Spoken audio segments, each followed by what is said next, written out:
নমস্কার বন্ধুরা, ই দুনিয়ার সমস্ত মেম্বারদের স্বাগত জানাই চ্যানেলে। এবং যারা ই দুনিয়ার সদস্য নয় তারা ই দুনিয়ার ইউটিউব চ্যানেলে যুক্ত হতে চাইলে অবশ্যই সাবস্ক্রাইব করুন এবং বেল আইকন বাজিয়ে দিন নতুন ভিডিওর নোটিফিকেশন পাওয়ার জন্য।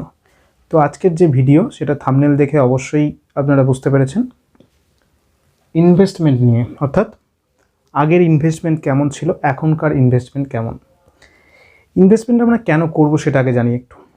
অর্থাৎ আজকে যে জিনিসটা আমি 100 টাকায় পাচ্ছি, 1 বছর পরে বা 6 মাস পরে সেই ভ্যালুটা বেড়ে যাচ্ছে। অর্থাৎ টাইম ভ্যালু অফ মানি, কিন্তু দিন দিন বাড়ছে। অর্থাৎ টাকাটা যদি আমি বাড়িতে রেখে দিই, আমার কিন্তু 1 বছর পর সেই একই পরিমাণ টাকা দিয়ে আমি সেই একই পরিমাণ একই কোয়ান্টিটি জিনিসটা কিন্তু কিনতে পারবো না, কোনোভাবেই কিনতে পারবো না। সেই জন্যই টাকাটা আমরা বিভিন্ন জায়গায় রেখে দিই। যেমন প্রধানত আমরা ব্যাংকে রাখি, পোস্ট অফিসে রাখি, এইসব জায়গায় রাখি। তো আগেকার বলতে কি এখনও বেশিরভাগ মানুষ কী করেন, টাকা বেশি ইন্টারেস্ট পাওয়ার জন্য কী করেন, রিকারিং করেন। অর্থাৎ মান্থলি বা কোয়ার্টারলি একটা নির্দিষ্ট পরিমাণ টাকা 1000, 2000, 5000 রিকারিং ডিপোজিট করেন, মানে প্রতি মাসে কাটবে এবং কত বছরে 7%, 8% ইন্টারেস্ট পাবে। পোস্ট অফিস ওরকমই ইন্টারেস্ট, সামান্য একটু বেশি। তাহলে একটা বছরে এতদিন ধরে রেখে এই ইন্টারেস্ট। এখনকার মানুষ একটু হলেও আগের থেকে উন্নত হয়েছে, শেয়ার মার্কেট কী সেটা বোঝার চেষ্টা করছে এবং এসআইপি করছে। আমি আপনাদের বলবো এসআইপি করুন। এসআইপির পুরো কথা হচ্ছে সিস্টেমেটিক ইনভেস্টমেন্ট প্ল্যান, এসআইপি। অর্থাৎ আপনারা হয়তো শেয়ার মার্কেটে আসতে ডাইরেক্ট ভয় পাচ্ছেন, হয়ে পড়া স্বাভাবিক। খবর দেখতে চোখ রাখলে দেখতে পাবেন কোনো শেয়ারের দাম উঠছে, কোনো শেয়ারের দাম নামছে। অবশ্যই এটা রিস্কি ব্যাপার। তবে হ্যাঁ, জীবনে রিস্ক যদি না নেন তাহলে কিন্তু চলবে না। কম বেশি রিস্ক কিন্তু আমাদের সবাইকে নিতে হয়।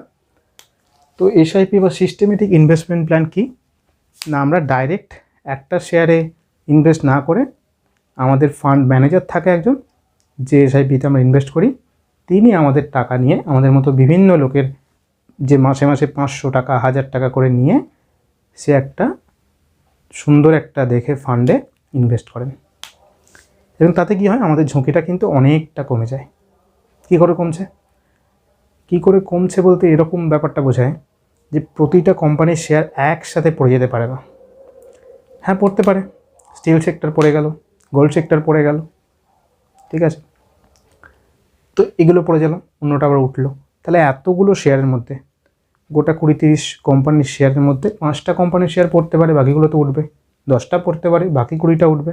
তাহলে এই রকম একটা ওয়েতে কিন্তু ফান্ড ম্যানেজাররা ইনভেস্ট করে এবং তাদের ঝুঁকির পরিমাণ কম। এবার অনেকে বলতে পারেন যে এসআইপি তো করবো, এতে করে আমাদের টাকাটা তো রিটার্ন পেতে সমস্যা হবে, যখন তুলতে যাবো তখন কি টাকাটা কমে যায়। এসআইপি অনেক ধরনের এসআইপি আছে, রিস্ক কমের এসআইপি রয়েছে, রিস্ক বেশি এসআইপি রয়েছে। সব কটাতেই আমরা দেখতে পাবো যে সেভিংস, রেকারিং, ফিক্সড ডিপোজিট এই সবের থেকে বেশি ইন্টারেস্ট পাওয়া যাচ্ছে। তাহলে কেন আমরা শুধু সেভিংস করতে যাব? হ্যাঁ, সেভিংস করার দরকার আছে। কেন দরকার আছে আমি বলি। একটা হঠাৎ দরকার হলে আমি সেভিংস থেকে টাকা তুলে ইউজ করতে পারবো, কিন্তু আমি এসআইপি থেকে বা শেয়ার মার্কেট থেকে হঠাৎ করে তুলতে পারবো না। তাই সেভিংসে রাখতে হবে প্রয়োজন অনুযায়ী। এক গাদা টাকা আমি সেভিংসে ফেলে রাখলাম, বছরে 3% সুদ নিলাম, এটা কোনো ভালো কাজ না, আপনার টাকাটাকে নষ্ট করা। তাই টাকাটাকে সঠিক ফান্ডে ইনভেস্ট করে আমাদের কিন্তু টাকাটাকে বাড়াতে হবে। কেন, আমাদের উপার্জিত পয়সা, টাইম ভ্যালু অফ মানিতে আমরা পিছিয়ে কেন পড়বো, আমাদের এগিয়ে যেতে হবে। তাই কিন্তু আমরা সঠিক ফান্ডে ইনভেস্ট করব। প্রচুর ধরনের এসআইপি রয়েছে, আমি একটা করে অ্যানালিসিস শুরু করব। পরের দিন থেকে আমি এসআইপির একটা বিভিন্ন ধরনের যে সিস্টেমেটিক ইনভেস্টমেন্ট প্ল্যান আছে, কোনটা ভালো, কোনটা আগামী দিনে আরও ভালো হবে, কোনটা কত রিটার্ন দিয়েছে বিগত 10 বছর 20 বছরে, এই সমস্ত কিছু নিয়ে ইন্টারেস্ট করব। তো মোদ্দা কথা যেটা আমি বলতে এসেছি এখানে, সেটা হচ্ছে আমরা কিন্তু সেভিংসে এক গাদা টাকা ফেলে রাখবো না, রেকারিং করবো না তো বেশি, আমরা এসআইপি করব। এসআইপি করে কিন্তু আমাদের, হ্যাঁ করতেই পারি, আমরা রেকারিং একটা রাখতে পারি, কিন্তু তার সঙ্গে এসআইপি করুন, তফাৎটা নিজে বুঝুন। আপনার একটা বন্ধুকে জিজ্ঞাসা করুন যে এসআইপি করছে, তার 1 বছরের টাকাটা কতটা হয়েছে, আর আপনি এই এক বছর রেকারিং করে টাকাটা কতটা বাড়াতে পেরেছেন, তাহলেই কিন্তু আপনি আমার কথাটা বুঝতে পারবেন। তাই দেরি আর করবেন না, অবশ্যই এসআইপিতে যোগদান করুন এবং একজন ইনভেস্টমেন্ট হন, যাতে করে আপনি ভালো রিটার্ন পেতে পারেন এবং একজন স্মার্ট ইনভেস্টর হন। অর্থাৎ এখন যে বর্তমান যে জীবন, বর্তমান যে বাজার পড়েছে, তাতে কিন্তু মার্কেট সুস্থ যে মুদ্রাস্ফীতি, যে হেলদি ইনফ্লেশন, সেটা কিন্তু হওয়াটা ইকোনমির জন্য ভালো।